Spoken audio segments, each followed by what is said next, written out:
ഇതാര് ശ്ശെ.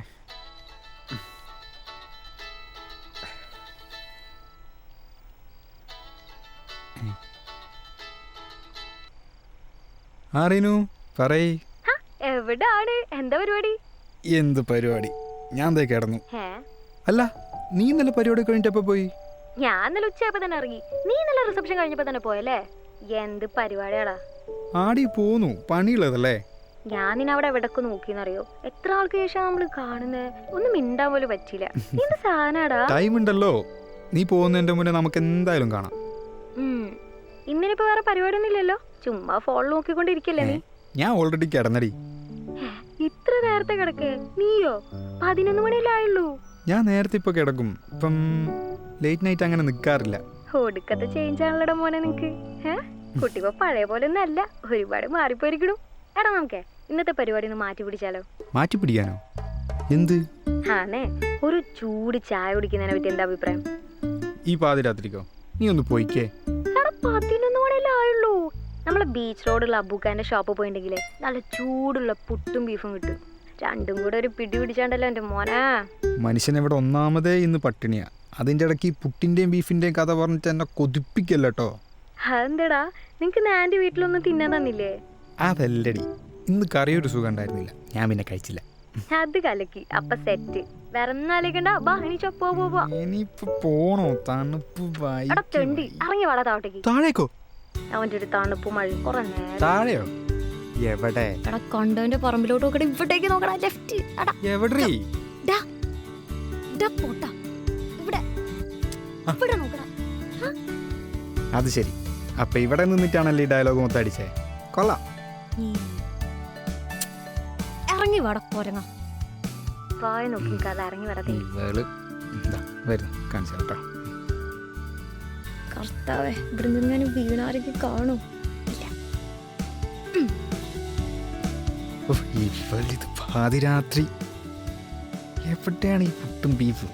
എന്തായാലും പോയി നോക്കാം. ഇവനിത് എവിടാണ്? ഉപ്പങ്ങാനും ഇതിനിപ്പോ പോയി വന്ന് ഞാൻ എപ്പോ കിടന്നുറങ്ങാനാ? ഷീഫളുടെ ഒരു കാര്യം.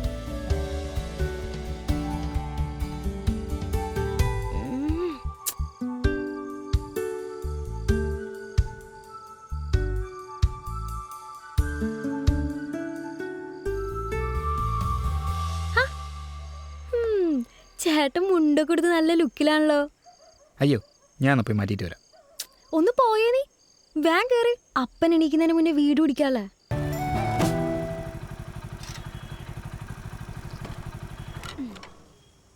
ഇവിടാണ് ഞാൻ പറഞ്ഞ അബൂക്കാന്റെ കട. എവിടെ? കുറച്ചും കൂടെ നടക്കാണ്ട്. ഒരുപാടുണ്ടോ? ഏയ് കുറച്ചോളൂ, നീ വാ. ഇടി കുറച്ചല്ലേ നടക്കാനുള്ളൂ. ഹാടാ, നീ വാ.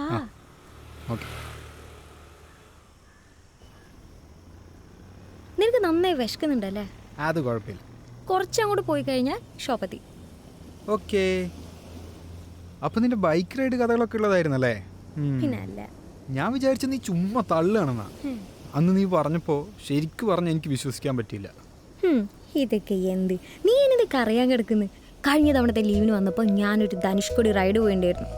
അവിടെ വെച്ച് പരിചയപ്പെട്ട എൻ്റെ ഒരു ഫ്രണ്ടിൻ്റെ മാരേജ് ആണ് നെക്സ്റ്റ് വീക്ക്. അതും തമിഴ്നാട് വെച്ചിട്ട്. അപ്പം ഇനി അവിടേക്കാണ് നെക്സ്റ്റ് റൈഡ് പ്ലാൻ. അത് കഴിഞ്ഞ് വേറൊരു റൈഡ് പ്ലാൻ. അങ്ങനെ ലീവ് മൊത്തം തീരുന്ന എനിക്ക് തോന്നുന്നത്. നീ ഒരു സംഭവം തന്നെ. പക്ഷെ നിന്റെ ഇൻസ്റ്റാഗ്രാമിൽ ഈ റൈഡിങ് ഫോട്ടോസും കാര്യങ്ങളൊന്നും ഇല്ലല്ലോ. എടാ, ഈ യാത്ര പോകുന്ന സമയത്ത് ഫോട്ടോസ് ക്യാപ്ചർ ചെയ്ത് ഇൻസ്റ്റയിൽ പോസ്റ്റ് ചെയ്യുന്നതിനെ പറ്റിയിട്ട് എനിക്ക് വലിയ താല്പര്യമൊന്നുമില്ല.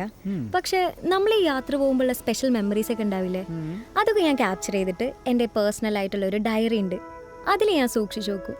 കുറേ കാലങ്ങൾക്ക് ശേഷം നമ്മൾ എടുത്തു നോക്കുമ്പോൾ ആ ഒരു മൊമെന്റ് മെമ്മറീസിന് വേണ്ടിയിട്ട്. അത് നൈസ് പരിപാടി കേട്ടോ. ആ മെമ്മറീസും കാര്യങ്ങളും പിന്നെ അത് അടിപൊളിയാ. കൊള്ളാം. പിന്നെ അല്ല, അതൊരു അടിപൊളി പരിപാടിയാ മോനെ. അല്ല, അപ്പം ഇനിയെപ്പോ തിരിച്ചു പോകുന്നേ? കുറച്ച് നാളുണ്ടാവും ഇവിടെ? ഇപ്പൊ ഒന്നും തിരിച്ചു പോകാനുള്ള പ്ലാൻ ഇല്ല. ചിലപ്പോൾ അത് എക്സ്റ്റെൻഡ് ചെയ്യും 1.5 മാസം കഴിഞ്ഞിട്ടുണ്ടെങ്കിൽ. പക്ഷെ എത്രയും പെട്ടെന്ന് അപ്പൻ എന്നെ കെട്ടിക്കാനുള്ള പ്ലാനിങ് ഇല്ല. അതുണ്ടോ? അതിൽ നിന്ന് എസ്കേപ്പ് ആവാം ഈ ട്രിപ്സ് കൊണ്ട്. ഓ, അപ്പൊ വീട്ടുകാരെ പറ്റിച്ചോണ്ടുള്ള മുങ്ങി നടക്കലാണല്ലേ? കൊള്ളാം, നല്ല പരിപാടി. അങ്ങനെയല്ല, അപ്പൻ എന്തായാലും കല്യാണം ആലോചിക്കുന്നുണ്ട്. അപ്പൊ പിന്നെ എന്റേതായ രീതിയിൽ ഞാനും ആലോചിക്കുന്നുണ്ട്. നമുക്ക് നോക്കാം. കൊള്ളാം. ആ നീ ഒരു കാര്യം ചെയ്യ്, അവിടേക്ക് ഇരിക്കും. ആ. ഓക്കെ, ഞാൻ പോയി ഫുഡ് എടുത്തിട്ട് വരാം. ഓക്കെ. ഉം.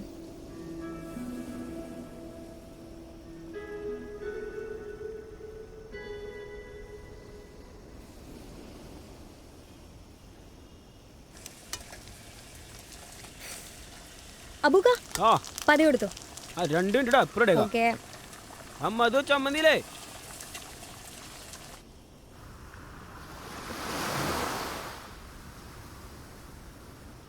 ആ അവിടെ ഇവിടെ ഇവിടെ ഇവിടെ ആ.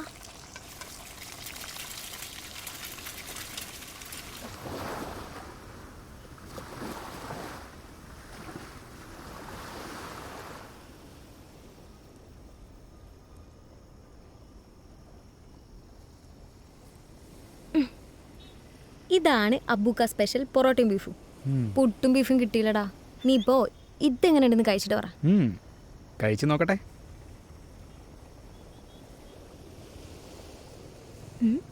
എങ്ങനെയുണ്ട്? കൊള്ളാം. അതാണ്. പറ, എങ്ങനെയുണ്ട് നിന്റെ പരിപാടീസൊക്കെ? ജോലിക്ക് എങ്ങനെ പോണു? സത്യം പറഞ്ഞ മടുപ്പാ. ഓഫീസ് വീട്, വീട് ഓഫീസ്, ഈ ഒരു ലൂപ്പിൽപ്പെട്ട് കിടക്കുക. നീ പറഞ്ഞ പോലെ എവിടെയെങ്കിലുമൊക്കെ ട്രിപ്പ് പോകണം, പക്ഷേ ലീവ് കിട്ടില്ല, കയ്യിലാണെങ്കിൽ ക്യാഷും ഇല്ല. എടാ, ട്രിപ്പൊക്കെ നിങ്ങൾക്ക് പോകണമെന്നുണ്ടെങ്കിൽ പോ. സേവിങ്സ് ഒക്കെ ആയി ട്രിപ്പൊക്കെ പോവാന്ന് വെച്ചാൽ അത് നടക്കില്ല. പോണം. എടാ, നിങ്ങൾക്ക് അബ്രോഡ് പോകാൻ വല്ല പ്ലാനുണ്ടോ? ഏയ്, എനിക്ക് അതിനോട് വലിയ താല്പര്യമില്ല. എനിക്കിവിടെ ഇഷ്ടം. ഹോ, നീ പിന്നെ പണ്ടേ പച്ചപ്പിൻ്റെ ഹരിതാപത്തിൻ്റെ ഒക്കെ ആളാണല്ലോ അല്ലേ? ഇവിടെ തന്നെ കുറച്ചുകൂടെ ബെറ്റർ ജോബ് നോക്കുന്നുണ്ട്. ശരിക്കും പറഞ്ഞാൽ ഇപ്പം ഒന്നിനും തികയുന്നില്ല. ചെയ്യുന്ന പണിക്കുള്ള സാലറി ഒന്നുമില്ലെന്നേ. എനിക്ക് സത്യം പറഞ്ഞാൽ അവിടെ മടുത്തു. ഞാനവിടെ നിർത്തി പോരാനുള്ള പ്ലാനാ. അവിടെ ക്യാഷിനാണെങ്കിൽ ഓക്കെ ആണ്, പക്ഷേ അത് മാത്രം പോരല്ലോ. അങ്ങനെയാണെങ്കിൽ ഇവിടെ ഒരു കോന്തനെയും കെട്ടിയിട്ട് അങ്ങ് സെറ്റിൽ ആവുന്നേ. അല്ല, നീ നമ്മളെ ടീംസായിട്ടൊന്നും കോണ്ടാക്ട് ഇല്ല. അവരോടൊന്ന് ചോദിക്കുമ്പോൾ നിന്നെ പറ്റി ഒരു ഐഡിയ ഇല്ല. കല്യാണത്തിനൊക്കെ പോകുമ്പോൾ കാണുന്നല്ലാതെ ആരും ഏറ്റവും വലിയ കോണ്ടാക്റ്റ് ഇല്ലടി. എന്തോ അവരെ എനിക്ക് അത്ര വലിയ കണക്റ്റ് ആവാത്തത് കൊണ്ടാവാം. പിന്നെ അവർ കൂടുമ്പോൾ പറയുന്ന തമാശകൾ അത്ര വലിയ സുഖമുള്ള കാര്യങ്ങളൊന്നുമല്ല. മറ്റുള്ളവരെ ഹേർട്ട് ചെയ്യുന്ന രീതിയിലുള്ള തമാശകളാണ് അവിടെ ഉണ്ടാകുന്നത്. എനിക്കത് വലിയ താല്പര്യമില്ല. അവർക്ക് അവരുടേതായ ഗ്യാങ് ഉണ്ട്, അത്ര തന്നെ. അവരതിൽ കംഫർട്ടാ, അത്ര തന്നെ. ഞാൻ ഗ്രൂപ്പ് ഫോട്ടോസിലൊക്കെ കാണാറുണ്ട്, പക്ഷേ അവരുടെ ഗാദറിംഗ് പാർട്ടീസിലൊന്നും നിന്റെ ഫോട്ടോസ് ഇല്ല. അതുകൊണ്ട് ചോദിച്ചാട്ടോ. അത് വിട്. ശരി, വിട്ട്. പക്ഷെ നീ ഭയങ്കരമായിട്ട് ചേഞ്ച് ആയി പോയിട്ടോ. പണ്ട് കോളേജിൽ ഏറ്റവും വലിയ ഇൻട്രോവേർട്സ് ആയിരുന്നു നമ്മൾ രണ്ടുപേരും. അതുമാത്രമല്ല, അന്ന് ക്ലാസ്സിലെ പിള്ളേരുടെ മുന്നിൽ സെമിനാർ പ്രസൻറ്റ് ചെയ്യാൻ പറ്റാണ്ട് കരഞ്ഞു നിന്ന് നീ ഇന്ന് അത്രയും പേരുടെ മുന്നിൽ വെച്ചിട്ട് ആങ്കർ ചെയ്ത് ഡാൻസ് കളിച്ച് എന്തൊക്കെയായിരുന്നു അവിടെ. സ്വാഭാവികം, സാഹചര്യം മാറുന്നതിനനുസരിച്ച് നമ്മൾ മാറുമല്ലോ. അന്നൊക്കെ ഫുൾ ടൈം സ്കൂള്, പഠിത്തം, അതായിരുന്നല്ലോ ലൈഫ്. അതായത് നമ്മൾ ഒരു പരിപാടിക്കും വീട്ടിൽ നിന്ന് വിടില്ല, ഒരു കാര്യം ഒറ്റയ്ക്ക് ചെയ്യാനും സമ്മതിക്കില്ല. അങ്ങനെയുള്ള ആ ഒരു സ്പേസിൽ നിന്നിട്ട് പെട്ടെന്ന് അബ്രോഡൊക്കെ പോയി ഇൻഡിപെൻഡൻ്റ് ആകുമ്പോൾ കിട്ടുന്ന ആ ഒരു ഫ്രീഡം ഉണ്ടല്ലോ, അതൊരു സ്പെഷ്യൽ ഫീലാണ്. ആദ്യം എനിക്ക് പേടിയായിരുന്നു, പിന്നെ പിന്നെ ഒന്ന് ഓക്കെ വരാൻ തുടങ്ങി. ഇപ്പം ഞാൻ ചില്ലാണ്. അന്ന് ഞാൻ ചെയ്യാൻ ആഗ്രഹിക്കുന്ന പല കാര്യങ്ങളാണ് ഇപ്പം ഞാൻ ചെയ്തുകൊണ്ടിരിക്കുന്നത്. അതാണ് സംഭവം. ലൈഫ് ഇപ്പോൾ ഭയങ്കര കളറാടാ. നീ ഇപ്പോഴെങ്കിലും ലൈഫ് എൻജോയ് ചെയ്യുന്നുണ്ടല്ലോ. എനിക്കതിപ്പോഴും പറ്റിയിട്ടില്ല. പണ്ടൊക്കെ പഠിത്തത്തിൻ്റെ പുറകെയായിരുന്നു, ഇപ്പം അത് ജോലീൻ്റെ കാര്യത്തിലും. അതേ ഉള്ളൊരു വ്യത്യാസം. ഒന്ന് ആലോചിച്ച് നോക്കുമ്പോൾ ഓർത്ത് വെക്കാനുള്ള ഒരു നല്ല മെമ്മറീസ് പോലും ഉണ്ടായിട്ടില്ല. എന്തിന്, ഒരു നല്ല ഫ്രണ്ട് ഉണ്ടോ എന്ന് ചോദിച്ചിട്ടുണ്ടെങ്കിൽ അതുമില്ല. പിന്നെ പ്രേമം, അത് പിന്നെ എൻ്റെ ലൈഫിൽ ഇതുവരെ ഉണ്ടായിട്ടില്ല. അതെങ്ങനെയാ? ഒരു പെണ്ണിനെ കാണുമ്പം എനിക്കാണെങ്കിൽ ഒട്ടും കോൺഫിഡൻസ് ഉണ്ടാവില്ല. അന്നത്തേന്ന് പറയുമ്പം എൻ്റെ തടിയും കാര്യങ്ങളും മെയിൻ പ്രശ്നമായിരുന്നല്ലോ. സത്യം പറഞ്ഞാൽ എനിക്ക് നിന്നെ കണ്ടപ്പോൾ തീരെ മനസ്സിലായില്ല കേട്ടോ. നിന്റെ ലുക്കൊക്കെ ആകെ ചേഞ്ച് ആടാ. പക്ഷെ എനിക്ക് നിന്റെ പണ്ടത്തെ ലുക്ക് ആയിരുന്നു കേട്ടോ ഇഷ്ടം. ഭയങ്കര ക്യൂട്ടായിരുന്നു അത്. അറിയാം, നിന്റെ മെയിൻ പരിപാടി എൻ്റെ കവിളിൽ പിടിച്ച് നുള്ളലായിരുന്നല്ലോ. പോടാ. പിന്നെ നിനക്ക് പ്രേമിക്കാനാണെങ്കിൽ ഇനിയും ടൈം ഉണ്ട് കേട്ടോ. അതോർത്ത് നീ പേടിക്കണ്ട. നീ ഇപ്പൊ ഭയങ്കര ലുക്കായണ്ടടാ. ആ പക്ഷെ ഒരു പെണ്ണിനോട് സംസാരിക്കാനുള്ള എനിക്ക് പറ്റണ്ടേ? ഇപ്പോഴും അതിനൊരു മടിയാ. കുറച്ചെങ്കിലും എനിക്ക് ഫ്രീ ആയിട്ട് സംസാരിക്കാൻ പറ്റുന്നത് നിന്റെ അടുത്താണ്. ഹാ, എനിക്ക് കോളേജ് ടൈമിൽ ഒരു ക്രഷൊക്കെ ഉണ്ടായിരുന്നു. പക്ഷെ അതിനെ പ്രേമെന്ന് പറയാൻ പറ്റുമെന്നൊന്നും എനിക്കറിയില്ല. പക്ഷെ ഇപ്പം എനിക്ക് ഉറപ്പിച്ചു പറയാം, അതൊരു സ്പെഷ്യൽ ഫീലിംഗ് ആയിരുന്നു. നിനക്ക് അങ്ങനത്തെ വികാരങ്ങളൊക്കെ ഉണ്ട്? എന്താ, എനിക്ക് പ്രേമിച്ചൂടെ? അതല്ല, ഇനി നമ്മുടെ കൂട്ടത്തിൽ ആരെങ്കിലും ആയിരുന്നോ? അതെനിക്ക് മാത്രമേ അറിയൂ. അവൻ എന്നെക്കാൾ വലിയൊരു ഇൻട്രോവേർട്ട് ആയിരുന്നു. പിന്നെ ഞാനെന്നെങ്ങാനും അവൻ്റെ അടുത്ത് എൻ്റെ ഇഷ്ടം പറഞ്ഞിരുന്നെങ്കിൽ അവൻ്റെ സ്വഭാവം വെച്ച് അവൻ അന്ന് എന്നെ വീട്ടിൽ പോയിട്ട് അവൻ്റെ അമ്മേനോട് പറയും. എന്ത് ചെയ്യാനാ? അല്ല, നീ ഇതാരെ പറ്റിയാ പറയുന്നേ? അതൊക്കെ ഉണ്ട്. അവന് വേറെ റിലേഷൻഷിപ്പ് ഒന്നും ആയിട്ടില്ലെങ്കിൽ നിനക്കിപ്പോൾ തന്നെ പോയി പറഞ്ഞൂടെ? പറയണം. പക്ഷേ അവനൊന്നുകൂടെ ഒന്ന് സെറ്റാക്കി എടുക്കാനുണ്ട്.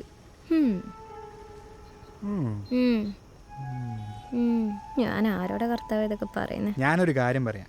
അവനെ വേറെ പെമ്പിള്ളേരങ്ങാൻ കുത്തിക്കൊണ്ടുവന്നതിന് മുന്നേ കാര്യം പോയി പറയാൻ നോക്ക്. ഹേയ്, ആ കാര്യത്തിൽ എനിക്ക് ഒരു പേടിയില്ല. അവൻ്റെ ഒരു നാച്ചർ വെച്ചിട്ട് അവനൊരു ഗേള് സെറ്റാവാൻ പോണില്ല. ഇവളിതാരെ പറ്റിയാ പറയുന്നേ? ഇനി എന്നെ പറ്റിയാണോ? ഏയ് നീ എന്താ ചിരിച്ചേ? ഏയ് ഒന്നുമില്ല.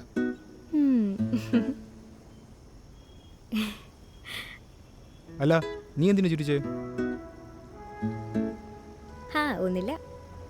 നീ എന്ത് ചിരി നോക്കിക്കാതെ വേഗം ഭക്ഷണം കഴിച്ചേ? അല്ല, അപ്പൻ എഴുന്നേക്കുന്നതിന്റെ മുന്നേ വീട്ടിൽ ചെല്ലണമെന്നായിരുന്നില്ലേ പറഞ്ഞേ? നമുക്ക് പോകണ്ടേ?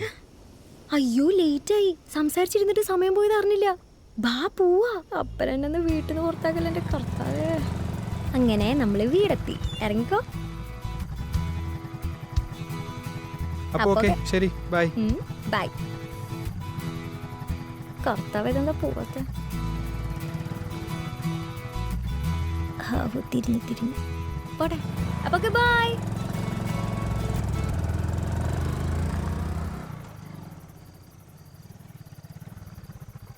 ഓയ്,